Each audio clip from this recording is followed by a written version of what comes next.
नमस्कार। उत्तर प्रदेश की राजनीति इन दिनों फिर एक दिलचस्प मोड़ पर खड़ी है। चर्चा है कि स्वामी प्रसाद मौर्य अपनी पार्टी का विलय महादल में कर सकते हैं। पहली नजर में यह खबर एक सामान्य राजनीतिक घटना लग सकती है, लेकिन इसके पीछे की सामाजिक और रणनीति जो परतें हैं वो बहुत गहरी है, खासकर तब जब बात पिछड़े, दलित और अल्पसंख्यक वर्ग के प्रतिनिधित्व की हो, जिन्हें दशकों से सत्ता की असली हिस्सेदारी में सीमित किया गया। स्वामी प्रसाद मौर्य जो कभी बीजेपी की सरकार में मंत्री रहे और फिर समाजवादी पार्टी का दामन थाम चुके हैं, वर्तमान में अपनी अलग राजनीतिक राह बना रहे हैं। उनका सफर कई उतार चढ़ाव से भरा रहा है, लेकिन एक बात हर मोड़ पर स्पष्ट रही, उन्होंने हमेशा खुद को पिछड़े और वंचित समाज की आवाज के रूप में प्रस्तुत किया।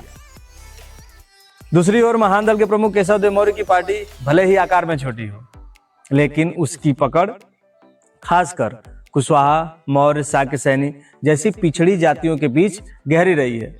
इन दोनों नेताओं की साझा जमीनी यह है कि दोनों ही सामाजिक न्याय और वंचित तबकों की राजनीति को लेकर मुखर रहे हैं। अगर स्वामी प्रसाद मौर्य वाकई में अपनी पार्टी का विलय महादल में करते हैं तो यह न सिर्फ दो नेताओं का गठजोड़ होगा, बल्कि यह एक नई राजनीतिक सोच का निर्माण भी हो सकता है। उत्तर प्रदेश की राजनीति लंबे समय से एक खास ढर्रे पर चलती रही है। एक तरफ यादव और मुस्लिम गठजोड़ पर टिकी समाजवादी पार्टी, तो दूसरी तरफ जाटव बहुल दलित वोट पर आधारित बहुजन समाज पार्टी, और इन दोनों से अलग हिंदू समरसता के नाम पर सत्ता में स्थापित भाजपा। इस माहौल में पिछड़ी जातियों, जो संख्या में राज्य की आधी से भी ज्यादा आबादी है, उनके पास कोई ऐसा साझा मंच नहीं रहा जो विशेष रूप से उनकी बात करे। ऐसे में अगर स्वामी प्रसाद मौर्य और केशव देव मौर्य एकजुट होते हैं तो यह सिर्फ एक नई पार्टी नहीं, बल्कि एक वैकल्पिक सामाजिक आंदोलन बन सकता है। इस संभावित विलय के कई आयाम हैं। राजनीतिक रूप से देखा जाए तो यह गठबंधन बीजेपी के ओबीसी वोट बैंक को सीधे चुनौती दे सकता है, खासकर उन क्षेत्रों में जहां मौर्य, कुशवाहा और शाक्य जातियों की बहुलता है। वहां यह गठबंधन मजबूत प्रभाव छोड़ सकता है। यही नहीं, समाजवादी पार्टी के यादव केंद्रित रवैये से नाराज कुछ पिछड़े वर्ग के लोग भी इस गठजोड़ की तरफ आकृष्ट हो सकते हैं। भाजपा के कमजोर होते जनाधार के बीच दलित वर्ग भी एक बार फिर अपनी राजनीतिक ठिकाने की तलाश में है, और मुस्लिम समाज जो हर चुनाव में रणनीतिक रूप से वोट करता है, उसे भी अगर एक ठोस धर्मनिरपेक्ष और सामाजिक न्याय की लड़ाई लड़ने वाला गठबंधन दिखता है तो उसका झुकाव भी इस तरफ हो सकता है।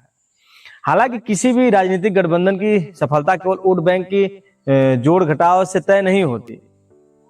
सबसे जरूरी होता है नेतृत्व का संतुलन, वैचारिक स्पष्टता और जमीनी नेटवर्क। स्वामी प्रसाद मौर्य और केशव देव मौर्य दोनों ही स्वाभिमानी और स्पष्ट वक्ता नेता माने जाते हैं। दोनों की अपनी राजनीतिक आकांक्षाएं और नेतृत्व की महत्वाकांक्षा भी है। ऐसे में सबसे बड़ा सवाल यही होगा कि क्या ये दोनों नेता व्यक्तिगत वर्चस्व से ऊपर उठकर एक साझा नेतृत्व मॉडल तैयार कर सकते हैं। यह गठबंधन अगर ईमानदारी से आगे बढ़ता है तो यूपी की राजनीति में कई दशकों बाद पिछड़े वर्ग को वह राजनीतिक धुरी मिल सकती है जिसकी उन्हें लंबे समय से दरकार थी। न तो यह गठबंधन यादव आधारित होगा, न जाटव केंद्रित, और न ही किसी एक मजहबी पहचान से परिभाषित। यह एक समावेशी ढांचा बन सकता है जिसमें दलित, पिछड़ों और मुस्लिम समाज मिलकर सत्ता की नई इबारत लिख सके। लेकिन राह आसान नहीं है। इस तरह के गठजोड़ को संसाधनों की कमी, मीडिया की उपेक्षा और राजनीतिक साजिशों का भी सामना करना पड़ सकता है। बीजेपी जैसे संगठित दल और समाजवादी पार्टी जैसे पुराने सियासी धुरंधर ऐसे किसी उभरते विकल्प को हल्के में नहीं लेंगे। खासकर अगर यह गठबंधन कुछ सीटों पर निर्णायक भूमिका में आता है तो सत्ता पक्ष और विपक्ष दोनों ही इसकी काट निकालने में कोई कसर नहीं छोड़ेंगे। इस समय जरूरत इस बात की है कि पिछड़े और वंचित समाज के नेता एकजुट हो और राजनीति को सत्ता तक सीमित न रखकर सामाजिक बदलाव के एक बड़े आंदोलन में बदले। स्वामी प्रसाद मौर्य और केशव देव मौर्य के पास एक ऐतिहासिक मौका है कि वे सिर्फ एक पार्टी का नहीं, बल्कि एक नई विचारधारा और जन आंदोलन की नींव रखें। अगर वे ऐसा कर पाते हैं तो आने वाले वर्षों में उत्तर प्रदेश की राजनीति का नक्शा बदल सकता है। नहीं तो यह भी उन कई अधूरी कोशिशों में शामिल हो जाएगा जो दलित पिछड़े एकता की बात तो करती है, लेकिन निजी स्वार्थों और राजनीतिक गणनाओं के आगे टिक नहीं पाती।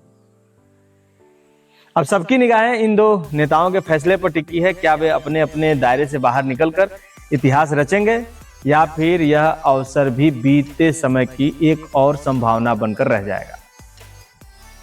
वक्त इसका जवाब देगा, लेकिन यह तय है कि अगर यह गठबंधन होता है तो यूपी की सियासी तस्वीर में हलचल जरूर मचेगी और शायद एक नई सुबह की शुरुआत भी होगी। इस पर आपकी क्या राय है, आप हमें जरूर बताइए। आज के लिए बस इतना ही, फिर मिलते हैं नेक्स्ट वीडियो के साथ। तब तक के लिए जय हिंद, धन्यवाद।